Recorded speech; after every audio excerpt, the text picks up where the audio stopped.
Hello बच्चों. So let's see the question. It says propene is more reactive than ethene towards HBr because dash dash. Options है propene can more readily undergo free radical mechanism reaction mechanism chain reaction. Options है propene can more readily undergo free radical chain reaction. Number 2, propene gives rise to more stable carbonium ion. Next है the double bond in case of propene is unstable. Fourth है the methyl group attach to the double bond withdraws electron and facilitate the attack. Okay, तो देखो पहली चीज propene जो होता है, पहले तो ये हमको देखना है कि इन्होंने कंडीशन ये दी हुई है कि प्रोपीन मतलब स्ट्रक्चर है CH3-CH डबल बॉन्ड CH2, इसकी रिएक्शन कर रहे हैं HBr के साथ, जबकि दूसरी केस में है इथीन मतलब CH2 डबल बॉन्ड CH2, इसकी भी रिएक्शन कर रहे हैं HBr के साथ. तो वो बोलते हैं कि इसकी रिएक्शन जो होती है वो मोर रिएक्टिव है, या इसकी रिएक्शन फास्ट होती है या more reactive. Okay, more reactive as compare to the lower one. तो ऐसा क्यों, ये उन्होंने पूछा है.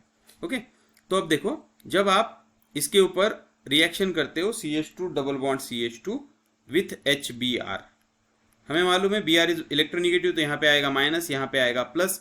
इसको आप डिसोसिएट करो तो कहीं भी एक कार्बन के ऊपर, क्योंकि दोनों सेम है, सिमेट्रिकल है, तो एक जगह पे मान लो यहाँ पे निगेटिव लिया, यहाँ पे प्लस लिया. ओके, तो इसका एक इंटरमीडिएट क्या बनेगा CH2 प्लस, और यहाँ पे चला जाएगा हाइड्रोजन, तो ये बनेगा CH3, और बाद में यहाँ पे आके Br अटैच होगा. ओके, लेकिन ये जो है ये प्राइमरी कार्बोकैटायन है.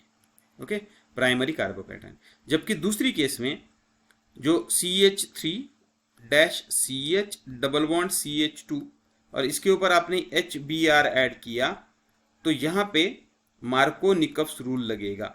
मार्कोनिकफ रूल क्या बोलता है?